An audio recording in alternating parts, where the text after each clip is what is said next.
જય શ્રી કૃષ્ણ મિત્રો, આજે આપણે સાંભળીશું વૈભવલક્ષ્મી વ્રત કથા.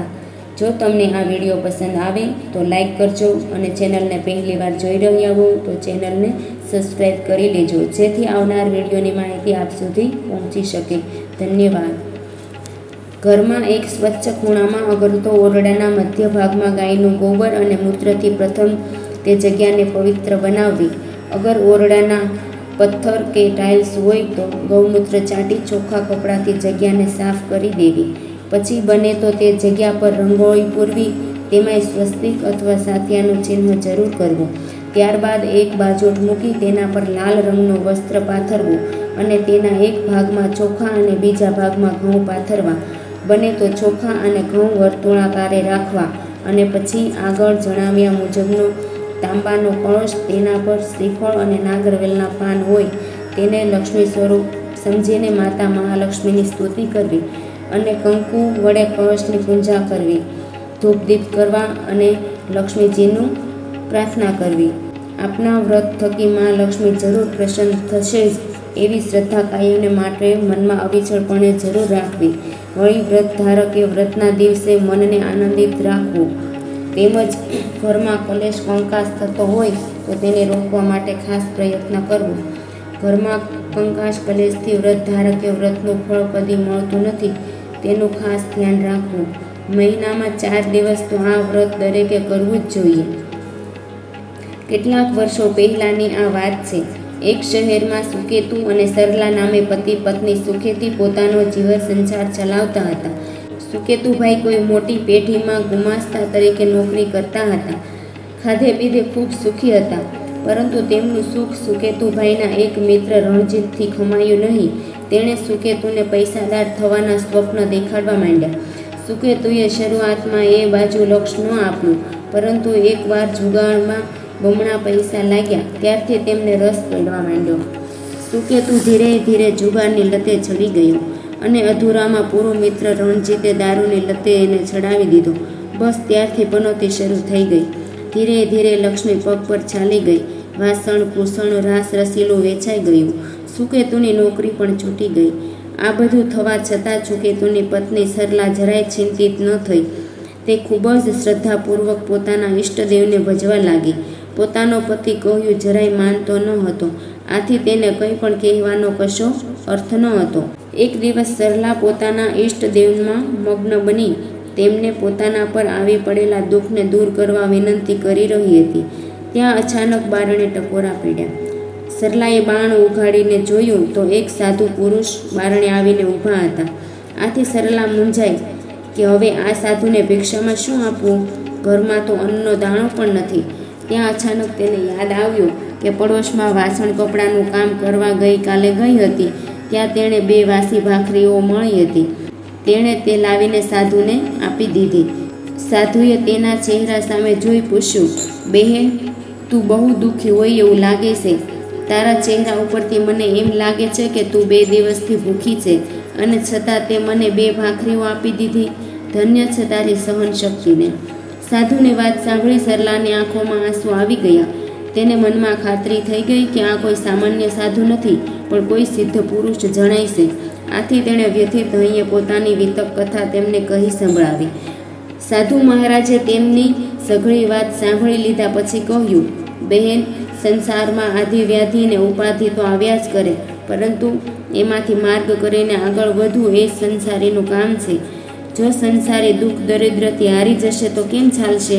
એને તો હિંમતપૂર્વક સામનો કરવો જ પડશે. મારી પાસે એક સરળ ઉપાય છે, એ હું તને જણાવું છું. જો સાંભળ. એક તદ્દન સહેલું અને સરળ વ્રત તારે કરવાનું છે. એમાં તારે પૈસાની કોઈ મોંઘી ચીજની જરૂર નહીં પડે. જો કે વ્રત નાનું છે, પણ એ ફળ મોટું આપનારું છે. એ વ્રત કરનાર પર લક્ષ્મીજીની અપાર કૃપા ઉતરશે અને દુઃખ દરિદ્રનો નાશ થશે.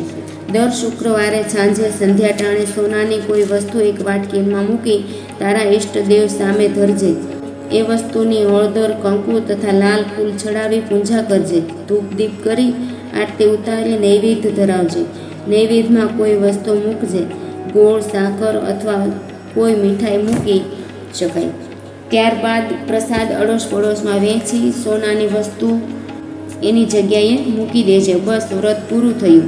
આમાં તારે જપ તપ કે ઉપવાસ કરવાના નથી અને છતાંય તને આ વ્રતનું ફળ જરૂર મળશે. તારા ઘરમાં સુખ શાંતિ અને સમૃદ્ધિ આવશે. અચળ શ્રદ્ધાથી કરેલું વ્રત ક્યારેય મિથ્યા જતું નથી. કાલે જ શુક્રવાર છે, કાલથી જ તું આ વ્રત શરૂ કરી દે. પ્રભુ તારી હર મનોકામના પૂર્ણ કરશે. એમ કહી સાધુ મહારાજે પોતાની જોડીમાંથી સરલાને આપેલી પેલી 2 વાસી ભાખરીઓ પ્રસાદી તરીકે આપી હતી.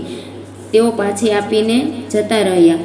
સરલાએ જોયું તો ભાખરી ગરમ અને તાજી હતી, જાણે હમણાં જ બનાવેલી ન હોય. સરલાને ચોક્કસ ખાતરી થઈ ગઈ કે પોતાના ઈષ્ટ દેવતા જ સાધુના રૂપમાં આવી પોતાને માર્ગદર્શન આપી ગયા.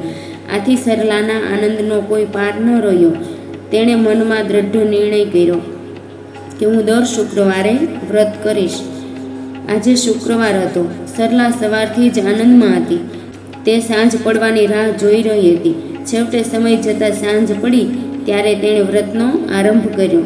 પોતાની માએ આપેલી સોનાની બંગડીઓ જતનથી બહાર કાઢી અને વાટકીમાં મૂકી. ત્યારબાદ તેની કંકુ, ચોખા, હળદર અને ફૂલથી પૂજા કરી, ધૂપ દીપ કરીને આરતી ઉતારી અને ગોળનો પ્રસાદ ધરાવી સૌને વહેંચ્યો અને પોતે પણ ખાધો. આમ સાધુ મહારાજના કથન ઉપર વિશ્વાસ મૂકી અચળ શ્રદ્ધાથી તેણે વ્રત કર્યું. આ રીતે 2 શુક્રવાર પસાર થતાં હવે 3જો શુક્રવાર આવ્યો, પરંતુ ઘરમાં અન્નનો એક પણ દાણો ન હતો અને દીવો કરવા માટે ઘરમાં ઘી પણ ન હતું કે પ્રસાદ બનાવવા માટે પૈસા પણ ન હતા. હવે શું થશે? આ બધું ક્યાંથી આવશે? શું આજે વ્રત નહીં થાય? સરલા મૂંઝાવા લાગી. એટલામાં બારણે ટકોરા પડ્યા. સરલાએ બારણું ઉઘાડીને જોયું તો તેની સામે તેનો પતિ ઊભો હતો. તેનો પતિ હંમેશા રાત્રે મોડો આવતો હતો, પરંતુ આજે તે વહેલો આવી પહોંચ્યો. આથી સરલાને નવાઈ લાગી, પણ તે કશું બોલી નહીં.